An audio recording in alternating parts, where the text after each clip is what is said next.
In this course, I'll take you through the basic fundamentals of building muscles, either in the gym or even at home. Having the plans to start with lifting, you need to know certain concepts or fundamentals that can help you with your fitness journey, so you don't give up early whilst training. This is going to be a 6-month course, and I'm going to teach you in every month. The sessions are divided into 6 sessions, and every month we take one section and then we tackle it, right? So I'll go through the overview of my course. I have my diary here. First, we're going to talk about the anatomy of bodybuilding. We talk about the major muscle groups in the body, and that's what we're going to do here in today's video, right? Moving from there, the next section, we will talk about the theory behind muscle growth.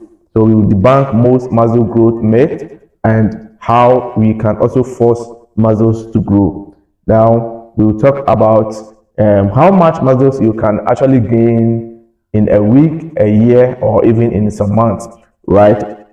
And then in the next section, we will talk about workout design. We will talk about the best exercise to do for each muscle group, or the best exercise to do for muscle growth, and then in which order should you train such muscles. And also we will discuss about how many reps and sets you should do in a particular workout, and how often should you train as well. The next section, that will be the fourth section, we will discuss nutrition, right? And with the nutrition, we talk about calorie intake and calorie out, and also we will talk about pre-workout meals, post-workout meals, in between workout meals, and we will also discuss about supplementation, right? We're going to end our program with recovery and sleep time. So with the recovery, we will talk about how to optimize your sleep,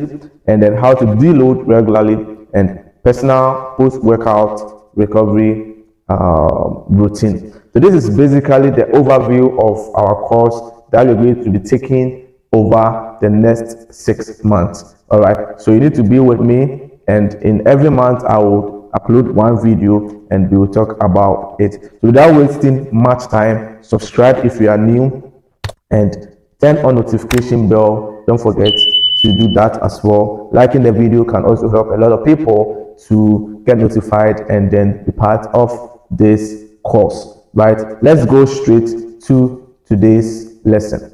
Believe me or not, there are over 600 muscles in the body, and if we are to talk about it in this lesson, I don't think we will finish. So I'm going to focus more on the most common muscle groups in our body, and there are 6 common muscle groups in our body. These muscles are the chest, the back, the shoulders and arms, the legs, and also the abdominal muscles, right? So I'm going to take you through the overview of these different muscle groups and their function, and some exercise that you can do to target them. This is going to be a general overview of those stuff to get you understand whatever you're going to talk about in the subsequent or in the next lessons. Let's go through it. Now let's start with the chest. The main muscles of the chest is called the pectoralis. All right, so the pectoralis are thick muscle fibers that add size to your body. The pectoralis can further be divided into 2 main parts or groups. We have the pectoralis major and then the pectoralis minor, right? So they are mostly activated during pushing movements and mostly at the shoulder joint, right? The most common exercise for hitting the chest or targeting the chest is the bench press. Moving on to the next muscle group, we have the back. As we all know, the back is one of the most complex muscular structures in the whole body. It is a combination of multiple muscles working together to help your upper body and perform physical activities. Now the back rises from the buttocks all the way to the neck, right? So all the muscles in between the buttocks and then the neck are the back muscles. All right, so the back muscles consist of the trapezius, we have the rhomboids, we have the spinal erectors, we have the teres majors and the teres minors, and then we have the latissimus dorsi. So these are the different muscles that are in the back, right? And most of these muscles are trained through pulling movements like rows and deadlift. So example of rows can be a barbell row, a dumbbell row, cable row, machine row, or any other rows help with the back or help with training the back muscles. All right. Moving on, we've got the arms and the shoulders, right? The three main muscles we are going to talk about is going to be the biceps, the triceps, and the deltoid, or what we refer to as the delts, right? Now, the biceps is the muscles located in front of our upper arm, right? This is the biceps. It helps bend the arm, curl the arm towards the upper body. So that is the main function of the bicep. So the triceps, on the other hand, is located at the back of the upper arm or at the back of the biceps, and it helps to stabilize the shoulder joint as well as allowing the elbow to be straightened. Let's talk about the deltoid or the delt. As we move forward, we're going to discuss more about the deltoid, but for now, what we need to know is the deltoid are your shoulder muscles, right? And they are responsible for moving your arms and providing support while you carry staffs.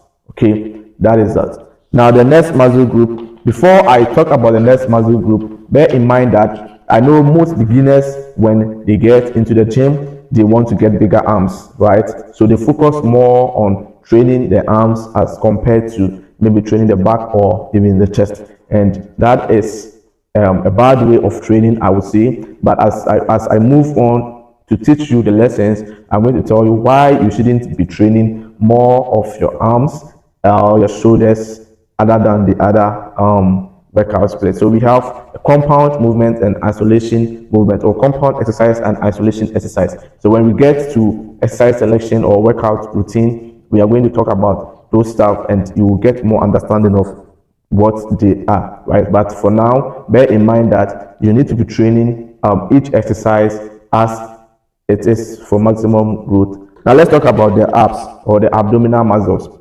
Most people on this app or watching me right now would love to have six packs.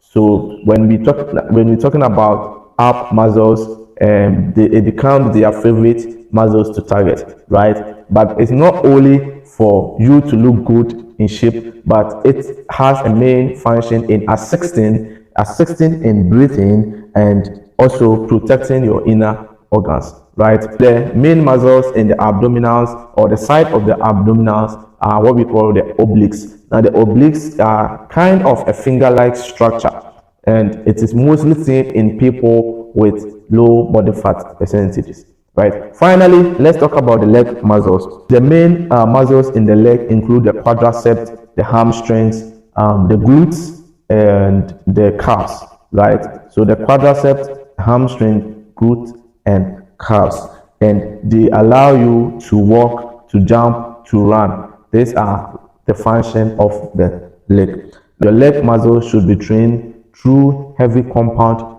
movement or exercise like deadlift, squat, lunges. So now that you have a general overview of the various muscles in the body, let us go through each of them in detail, and I believe this will help you train optimally and ensure fast growth and strength growth.